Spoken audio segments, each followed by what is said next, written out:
The bell above the door at Kelly's diner let out its familiar chime, a soft jingle that Helen Granger could recognize with her eyes closed. It was the same bell, the same corner booth, the same clock above the service window that always ran 6 minutes slow. Predictability was comfort here, and Helen lived by it. She moved with calm precision behind the counter, rolling silverware into napkins with the same careful efficiency she once used to break down and clean her M16 in a combat zone. Fold, roll, place, repeat. Her hands didn't shake. They never did, not even in the dust storms of Afghanistan. They remembered what to do even when the rest of her was tired. At 48, Staff Sergeant Helen Granger, Rhett, didn't ask the world for much, just room enough to keep working and a little dignity while she did. She wore a faded flannel shirt and dark jeans that masked the prosthetic below her left knee. Her wheelchair creaked when she shifted weight, but she preferred it to the leg they'd issued back at Walter Reed. The chair was honest. It didn't pretend to be whole. Pinned to her collar was a small Marine Corps emblem, worn but polished. She didn't wear it for attention, only for herself. A reminder, a declaration. She had a wallet in her coat pocket. Inside, folded neatly, was a photograph that had traveled continents. Her unit, laughing in the sun outside a base in Kabul. She hadn't shown it to anyone in years. She thought about them often, though, quietly, as she brewed coffee, as she wiped the same table twice in the same hour, as she turned down full-time hours without explanation. She never said the word Fallujah out loud. She didn't need to. It lived in her breath and in the way she didn't flinch when someone dropped a plate. The door chimed again. This time, it wasn't the soft kind of entrance. It was a crash, a claiming. 3 men entered, large, loud, smelling of oil and old leather. The kind of men who didn't ask permission before sitting down or taking space. Tank, Red, Goose. She didn't know their names yet, but the diner would. They were in patched vests. Their boots dragged dirt across the checkered floor. Goose thumped the counter like he owned it. Red chuckled loud and lewdly, making the waitress behind the register tense up. And Tank, the biggest of the three, locked eyes with Helen the moment he entered. Well, he drawled. Look what rolled in from the VA. Goose snorted. Looks like Combat Barbie's working lunch shift. Helen didn't respond. She turned carefully and kept rolling silverware. She'd heard worse. In dusty tents. In bloodied med tents. From men who'd never seen a woman hold a rifle until she dragged them out of gunfire. But this wasn't a war zone. This was worse. This was home. The comments kept coming. You sure this is legal? Red said, pointing at her wheelchair. Ain't there some kind of health code? She probably just wants attention, Tank added. But she got that leg story from a movie. Goose pounded the bell on the counter. Helen wheeled over, posture steady. Would you gentlemen like today's special? Sure, Tank smirked. Roll it on over, Staff Sergeant. The name in his mouth was taunting, as if he'd earned the right to use it. Helen placed menus one by one. Knife, fork, napkin, measured, controlled. She turned to leave. You know I never got. Tank called out, loud enough for the whole diner to hear. Why they started letting women in combat. All they do is get in the way. Goose laughed, but she was typing memos behind a desk. Helen didn't stop. She didn't turn. She reached for the coffee pot at the station, refilled it, and steadied her breath. Then came the shift. Blade, or maybe it was Goose, got up and walked behind her. She didn't hear him at first. You deaf, soldier girl, he muttered. We're talking to you. Then, he grabbed the handles of her chair. Yanked hard. The coffee flew. Her tray slammed to the tile. A cup shattered. A fork skidded across the floor. And Helen fell. Her body hit the ground with a dull, painful thud. Her hip struck the corner of a booth. Her prosthetic twisted. Coffee soaked into her shirt and jeans. The diner fell silent. The waitress behind the counter froze. The man reading a paper at the window didn't look up. No one moved. Not yet. Helen's wallet had spilled open. The photograph slid free, the one from Kabul. Sunlight. Sand. Her arm around 2 young Marines, both grinning like boys on the 4th of July. On the back, scrawled in Sharpie, someone had written, "She carried us every damn time." The laughter from the bikers faded. It wasn't loud anymore. It was meaner, quieter. satisfied. Helen said nothing. She didn't cry. She didn't scream. She reached, slowly, for the wheelchair, pulled it upright. Her knuckles scraped against the floor. Her jaw clenched as she forced her prosthetic straight again. She climbed back in, not with rage, with resolve. Not a soul offered her a hand.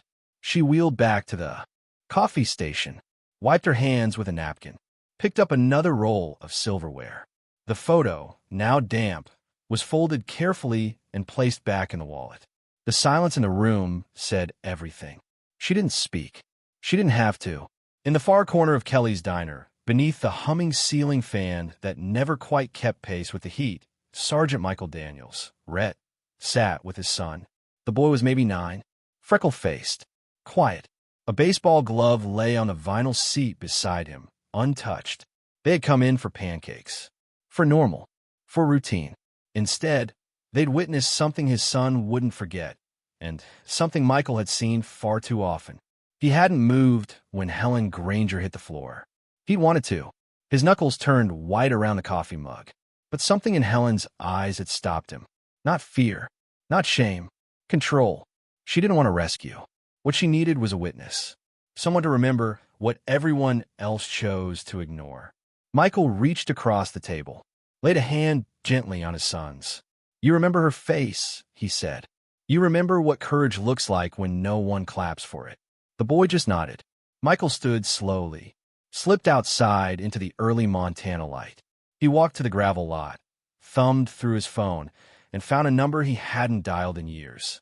It rang once, then again. A voice answered, clipped and clear, "Alpha Charlie 2.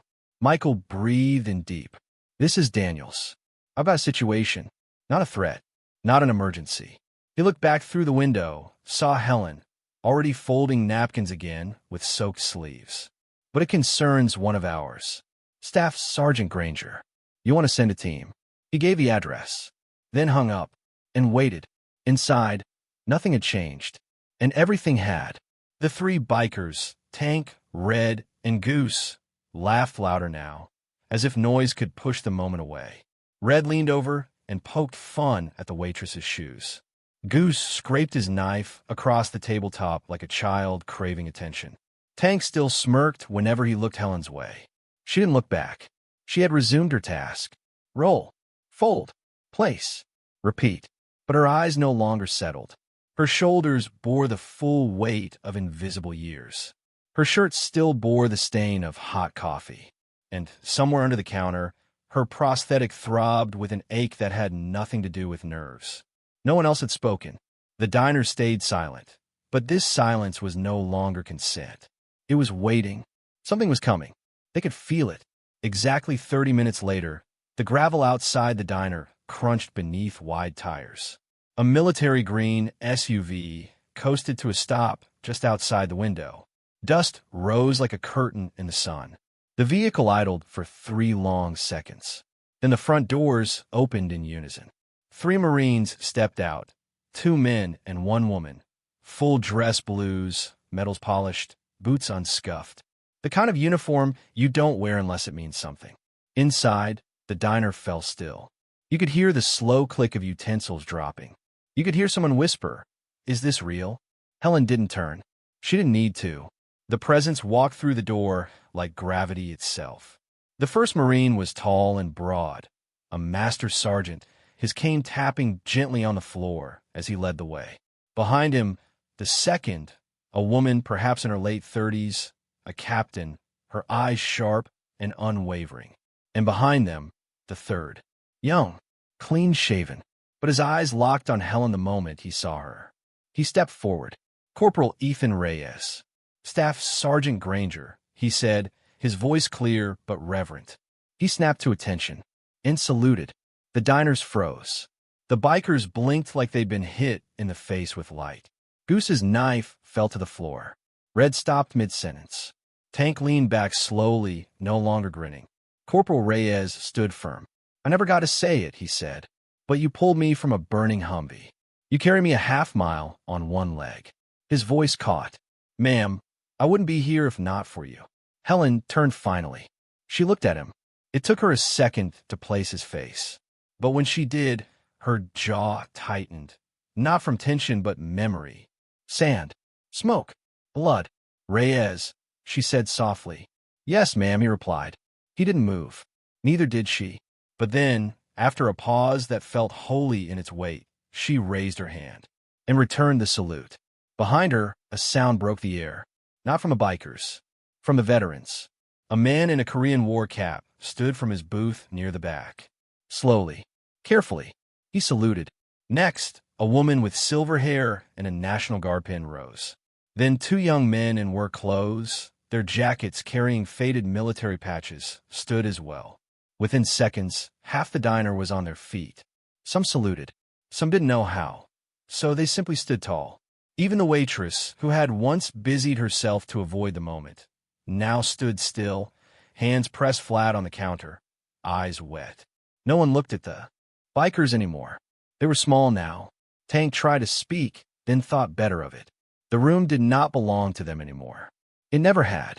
Corporal Reyes lowered his hand. The captain approached next. She didn't need to say much. We heard what happened, she said quietly. We came to stand with one of ours. Helen nodded. Nothing more. But that nod, gentle, composed, resolute, was all the acknowledgement needed. She wasn't just being defended. She was being recognized. The room held its breath. And somewhere in that silence, something in Helen's eyes flickered.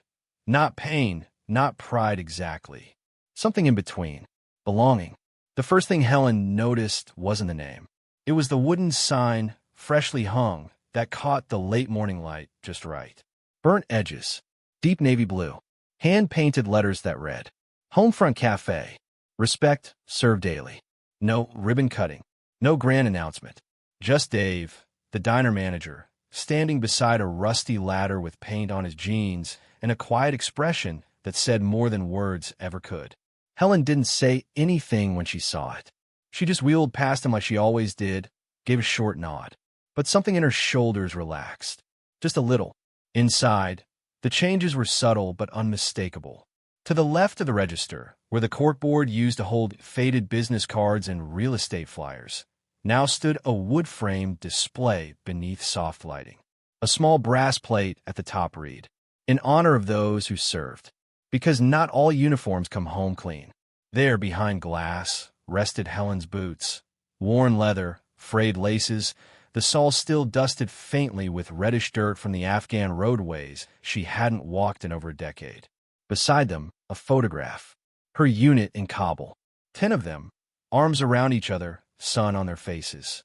And scrawled on the back of the image, visible now through transparent backing, the words, She carried us. Every damn time. Visitors didn't stare like they did before. They lingered. Some touched the glass. Some just stood with their hands in their pockets and eyes lowered, as if something sacred lived in that small patch of wall. At lunch, the cafe felt different.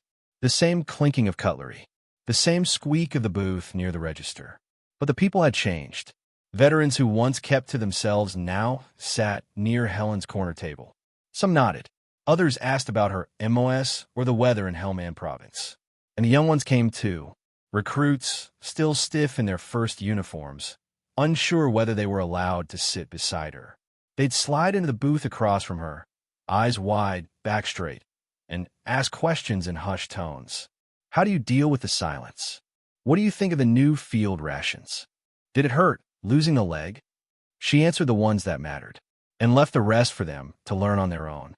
One Tuesday, a little girl approached with her mother. She pointed to Helen's collar. What's that? Helen smiled. That's the eagle, globe, and anchor. Did you fight in a war? The girl whispered. Helen looked at her for a long moment, then said softly, I help people come home. The girl nodded solemnly and walked back to her table, like she'd just met a story she'd never forget. Behind the counter, Dave was changing too. He no longer looked down when Helen passed. No longer busied himself with receipts when veterans entered. He started hiring different. A quiet Navy vet took over weekend prep. A former Army cook handled Sunday brunch. One afternoon, Dave leaned on the counter while Helen restocked the napkin dispenser. You think they'll stick around? He asked, nodding toward the new hires. Helen didn't look up. If you treat them right. Dave grunted. You think I did okay? With the sign? With all this? Helen finally turned. I think, she said, you started listening. Dave didn't reply. But the next day, he wore a pin on his collar, the same Marine emblem Helen carried. Nothing flashy, just worn brass. But it was Thursday nights that held the most change. Like clockwork, 1800 sharp, the familiar sound of tires on gravel filled the lot. That green military SUV. Corporal Ethan Reyes. Captain Avis Sinclair. Master Sergeant Roland Pike. Sometimes they brought others. Sometimes they didn't. They came without speeches. Without rank. They didn't stand. They didn't salute. They just sat. With Helen. Same booth. Same black coffee. They talked sometimes. Other times they didn't. But their presence did what a dozen lectures never could. It reminded the town that service doesn't disappear with the uniform. It just takes different forms. One night, Reyes brought a rookie with him, Private Langston, fresh out of basic. He sat down nervously, nodding at Helen like he was afraid to say the wrong thing. She looked at him, steady. You eat like that in uniform? She said. He blinked. Ma'am. She motioned to the way he slouched over his burger. Langston sat up straight, so fast his back popped. The Marines chuckled. Helen didn't, but her eyes sparkled. That week, someone left flowers at the base of the display wall. No name, just a folded card that read, "Thank you for carrying more than your weight." The door chimed just after the breakfast rush, when the booze were still warm and the coffee still strong. He was young, too young to wear the weight in his eyes. But it was there, the unmistakable look of someone standing at the edge of something vast. His uniform was fresh pressed, his duffel still creased from being issued, and in his hands he clutched a folded deployment order, worn at the corners. He didn't walk in like he belonged. He walked in like he hoped someone might tell him he did. Helen Granger saw him before he even reached the counter. She didn't ask questions, didn't look for his name tag. She just rolled slowly over from her corner booth, stopped beside him, and poured from the fresh pot in her lap tray. Then she nodded to the seat across from hers. You're not alone here, she said. The recruit looked at her, eyes wide, like someone had just opened a door in a room he didn't know was locked. Yes, ma'am, he said and sat. From that day forward, Homefront Cafe stopped being just a diner. It became something else, a checkpoint for the soul, where those who had worn the uniform or loved someone who had found room to breathe. Veterans began stopping in on their way to errands, not for the food, but for the quiet. Some sat for 10 minutes, some stayed for hours, nursing black coffee and staring at the boots behind the glass like they were a compass. Mothers brought children in school uniforms and pointed to the plaque on the wall. See that woman? They'd whisper. She doesn't need medals on her chest. She carries them in her silence. Helen never changed. She still folded napkins the same way, still swept the floor twice a day, even if it didn't need it. But people watch her now, not out of curiosity, but with the kind of attention usually reserved for things sacred. She didn't speak of that afternoon with the bikers, not to the Marines who returned every Thursday, not to the manager, not even when the mayor came in to shake her hand. Her story didn't live in words. It lived in her presence, in the way her eyes lingered on the worn flag patch above the booth, in the way her hand paused on the photograph of her unit every morning, just long enough to press 2 fingers to the glass. One Tuesday morning, just before sunrise, Dave called Helen over. He pointed to the display wall. Something new had been added beside the boots and photo. A second plaque, smaller, polished bronze, mounted with quiet care. It read, "For those who served and the ones who stood when others stayed seated." Helen stared at it, didn't say a word. But when she sat down at her booth that day, she rested her hand over her heart for a moment longer than usual. The town followed suit. The library created a veteran story hour, where elders told stories not found in textbooks. A Korean War medic shared how he once stitched a wound by flashlight. A female Navy corpsman told school kids how it felt to return home to silence. The high school football team added a flag ceremony before every game. No fanfare, just a name read, a moment of silence, and the ringing of a small handbell someone found at the church. Helen never attended the games, but every Friday morning, one of the players would stop by the cafe to tell her who the name was that week. She would nod. That was enough. Every now and then, someone new would walk in, shoulders stiff, jaw set, unsure if they were welcome. It might be a widow holding a folded triangle flag in her purse. It might be a young woman just out of basic. It might be a man who hadn't worn his own medals since Nixon was in office. Helen always saw them first, and always said the same thing. Sit down. Coffee's hot. By spring, people had begun to leave notes, tucked between salt shakers, pinned to the bulletin board, folded into the guest check folders. Thank you for still standing. You helped my son talk again. I never said it back then, but welcome home. Helen never replied. She didn't need to. She read each one, folded them into a small wooden box she kept beneath the counter. She called it her mail from ghosts. One day, someone asked Dave if Helen was ever going to write a book. Dave just shook his head. She already has, he said. You're sitting in it. On the wall above the register, between the flag and the new plaque, someone mounted a framed quote on parchment. Some carry rifles. Some carry memory. But the ones who carry others, we never forget them. Beneath it, in simple script, for Staff Sergeant Helen Granger, USMC, Kabul, Fallujah, Montana. Years later, long after the SUV stopped coming and the photos faded at the edges, a new recruit came through town. He was nervous, had deployment orders of his own, asked where he could find a place where folks understood. A retired teacher in the post office told him, go to Homefront, booth in the corner. She's probably there. She doesn't talk much, but you'll understand more from 5 minutes with her than 5 days anywhere else. Helen never asked for a monument. She didn't need her name in stone. She just needed to be seen, and she was. Every Thursday, every new handshake, every nod from a stranger who wasn't a stranger anymore. She didn't just change the diner. She changed the silence inside it. She made it safe. Some voices never shout, but when they finally speak, a whole town learns to listen. And that's a kind of legacy medals can't hold. But people can. In today's world, where noise often replaces truth and recognition is too often reserved for the loudest voices, the story of Helen Granger reminds us what real dignity looks like. It's not in medals pinned on a chest or speeches shouted from a stage. It's in the quiet moments. The way someone holds a door open, folds a napkin with care, or offers a seat to someone who looks unsure. Helen never demanded respect. She simply lived in a way that deserved it. And for too long, like so many veterans in our communities, she was overlooked. That's not just fiction. It mirrors what happens every day in diners, grocery stores, waiting rooms, where someone with quiet strength goes unseen because we've forgotten how to look. Her story is a call to action, not with protests or grand gestures, but with small decisions. The decision to speak up when someone is being mistreated. The decision to nod in respect when we see a veteran's pin or worn boots. The decision to teach our children that heroism doesn't always look polished. Sometimes it rolls in quietly, in a wheelchair with a steady hand and a worn photo in its pocket. We all know a Helen. Maybe it's the man at the hardware store who always pays in cash and doesn't say much.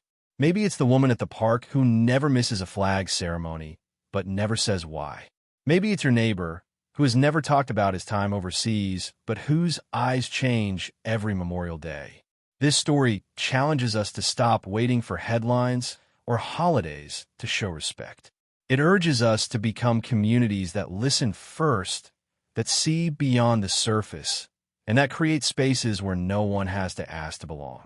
Helen didn't set out to change her town, but by showing up every day with grace and resolve, she did.